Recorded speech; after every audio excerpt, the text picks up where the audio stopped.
Langsung saja, tanpa membuang waktu, Bang Tengku Nasrullah, waktu Anda, Bang. Tadi Anda mau bertanya sesuatu ke juru bicara KPK, Bang Ali Fikri. Silakan, Bang. Betul.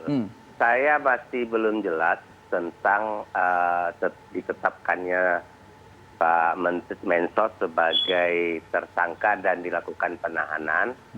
Apakah dalam kaitan tertangkap tangan atau proses yang tadi dikatakan Bang Ali masih mengumpulkan bukti permulaan dalam tahap penyelidikan. Karena kan sekarang beliau sudah ditahan ya. Ini apakah beliau ada dalam kaitan tertangkap tangan atau dari perkara yang sedang dalam tahap lidik ini? Perbedaannya apa, Bang Nasrullah? Karena kalau dalam tahap lidik tentunya beliau belum bisa ditetapkan sebagai tersangka dan ditahan. Nah, karena kalau itu terjadi maka akan mengulangi permasalahan yang pernah terjadi dulu di KPK, yang ketika KPK diperadilankan, KPK dinyatakan tidak cukup bukti menetapkan orang sebagai tersangka dulu. Saya ingat itu, makanya ini saya ingin, jadi saya merujuk kepada penjelasan Bang Ali barusan. Apa saya salah nangkap? Atau langsung kita dengarkan? Ya. Oke, silakan. Oke. Baik, Mas Abdullah, tentu kan begini yang kami maksudkan adalah ketika menetapkan yang bersangkutan sebagai tersangka, itu tentu berdasarkan bukti permulaan yang cukup. Oleh karena itu saat ini adalah prosesnya penyidikan, begitu. Nah, itu sudah harus permulaan yang cukup yang kami maksudkan ya Pak Nasrullah adalah bahwa ada dugaan penerimaan sejumlah uang dari tersangka ini, juga kemudian ada perbuatan-perbuatan lain tadi ketika penunjukan langsung, kemudian menunjuk dua staf di bawahnya sebagai pejabat pembuat komitmen, tapi kemudian membuat kesepakatan gitu ya dengan para vendor yang ditunjuk langsung dengan memotong fee 10.000 per 300. Nah, jadi menarik nih penjelasan Bang Ali. Oke, saya coba ulas bahwa ini pertama saya selalu mengingatkan kepada pemerintah bahwa ketika dulu masyarakat, para ahli sudah mengingatkan bahwa hati-hati dengan kebijakan di dalam masa pandemik ini.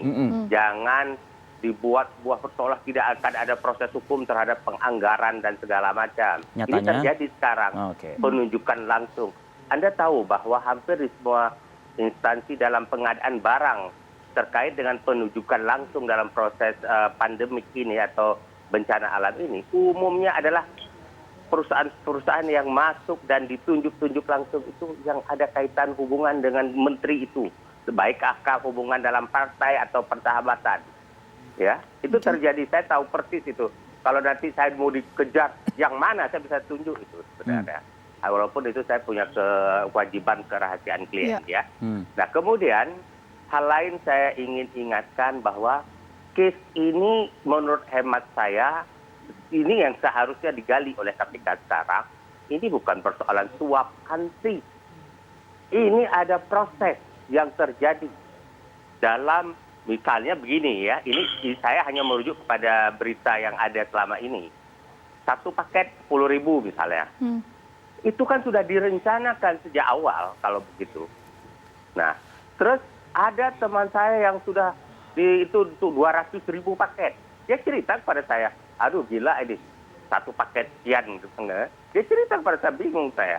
Terus ini dia tanya, ini apa? Dampak hukumnya, hati-hati ada. Saya bilang, jangan seperti itu.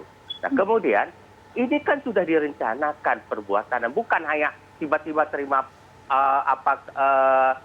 uang sogokan atau itu dari keuntungan perusahaan, enggak. Ini ada kerugian keuangan negara.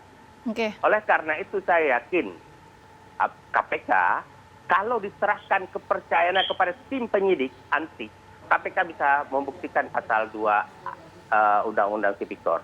Begitu masuk pasal 2, maka pasal 2 ayat 2 bisa masuk. Karena di dalam keadaan tertentu korupsi yang dilakukan melanggar hukum dalam pasal 2 itu dilakukan dalam keadaan tertentu. Salah satunya adalah kerugian negara itu ya, Bang Nasrullah. Ada, saya yakin bisa dibuktikan itu. Asalkan jangan nanti begitu gelar perkara diputuskan oleh 5 orang komisioner. Jujur saya mengatakan bahwa ketika kita sudah dipercayakan kepada 5 orang komisioner ini nanti, maka komisioner itu pasti orang. Oke, Saya Bang pastikan, Nasrullah. ya, Bang Nasrullah, kita ada tangkap poinnya. klik-kliknya di sana. Ya, tadi menarik Mungkin soal Bang Ali tidak berani mengungkapkan, tapi Bang Ali tahu pasti ada klik. ya, Bang Nasrullah tadi menarik yang Bang Nasrullah ungkapkan, ada indikasi ini kerugian negara. Jadi pasal suap ini tidak tepat jika disematkan kepada Menteri Sosial Nonaktif. Saya kan minta tanggapan dari Bang Ali. Tepat, tapi itu salah satu pasal yang bisa diterapkan juga. Oke, silakan Bang Ali. Ada kerugian negara di sini tadi informasi dari Bang Nasrullah. Ya, tentu nanti kami akan melihat ya perkembangan dari hasil pemeriksaan jumlah saksi yang akan dipanggil dan diperiksa oleh tim penyidik begitu ya. Karena memang di pasal 2 dan pasal 3 Undang-Undang Tipikor itu di sana ada unsur melawan hukum dan kemudian menguntungkan pribadi ataupun korporasi begitu ya. Atau kemudian yang terpenting adalah potensi kerugian negara gitu. Oleh karena itu, di dalam proses penanganan perkara oleh KPK, khususnya perkara yang dari penyelidikan tertutup atau tangkap tangan tadi, itu sangat dimungkinkan ya di dalam perjalanan penyidikan tersebut nanti akan berkembang ke pasal-pasal tersebut. Oleh karena itu, saat ini memang KPK akan fokus ke pasal penyuapan dan ada pasal satu lagi sebenarnya, yaitu pasal 12I. Yaitu benturan kepentingan dalam pengadaan yang mana nanti di dalam pemeriksaan sejumlah saksi tersebut juga diarahkan atau bukan diarahkan, maksud saya nanti akan digali lebih lanjut terkait dengan apakah kemudian perbuatan melawan hukum ini jelas gitu.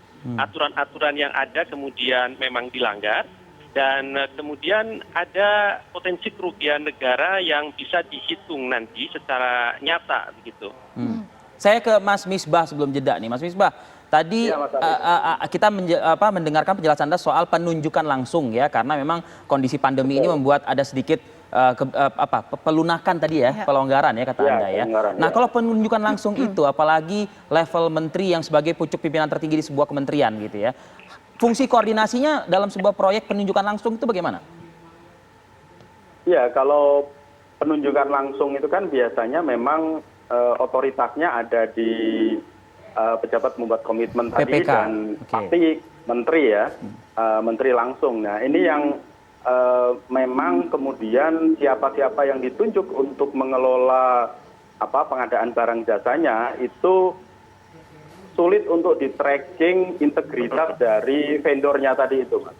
Jadi itu yang pasti akan kesulitan karena track record-nya akan seperti apa, mereka sudah punya pengalaman berapa lama dan seterusnya, itu kan susah di-tracking karena melalui penunjukan langsung itu gitu. Jadi ini saya tadi sepakat dengan Pak Nasrullah bahwa sebenarnya ini sudah kalau tadi ya prosesnya adalah penunjukan langsung dan vendornya ada kedekatan dengan menteri atau bahkan partai dan seterusnya, ini pasti kickback yang dimintakan itu sudah direncanakan dari awal gitu ya. Jadi dan ini imbasnya Mas Ari, bahwa yang diterimakan kepada masyarakat dalam bentuk barang itu akhirnya berkurang. Jadi vendor juga memotong, bisa jadi ya, vendor juga memotong besaran dari bantuan sosial yang seharusnya diterimakan kepada masyarakat.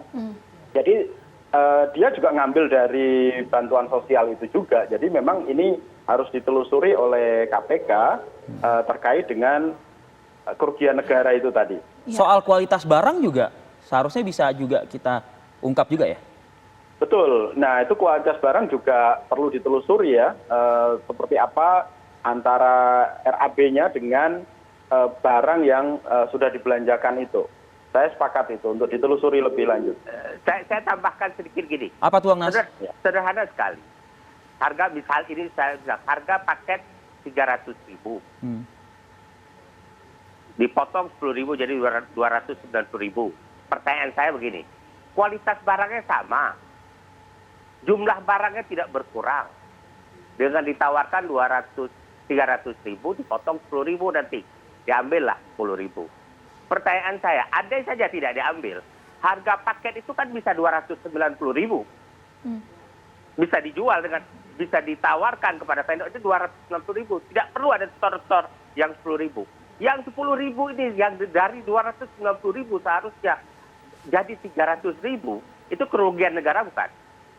Oke. Saya tidak bicara nanti teknis penghitungan oleh BPK, tapi saya bicara sederhana sekali, logika yang sangat sederhana. Kerugian negara 10.000 itu, seharusnya negara cukup bayar 290.000. Nah, kemudian saya ingin sedikit menambah tentang persoalan yang begitu ramai sekarang ini di media massa tentang pidana mati. Apakah bisa diterapkan pidana mati? Bisa, asal memenuhi syarat pasal 2 Ayat 2. dan dilakukan dalam keadaan tertentu seperti sekarang. Bisa diterapkan pidana mati. Persoalannya adalah tentang penerapan pidana mati ini terkait dengan politik hukum rezim pemerintahan yang sedang memimpin. Apakah dalam rezim pemerintahan Pak Jokowi ini untuk pelaku korupsi dalam keadaan tertentu yang memenuhi syarat pasal 2 ayat 2 akan dikenakan pidana mati atau tidak, atau itu hanya omongan saja, omongan pemanis lidah. Dan kita sudah sering mendengar omongan-omongan yang anti korupsi, tahu dia pelaku korupsi. Oke, Bang Nas, kita tahan dulu ya, nanti kita akan diskusikan lebih lanjut mengenai hal itu. Tapi usai jeda pemirsa, kami kembali hadir. Tetap bersama kami di Apa Kabar Indonesia Pagi.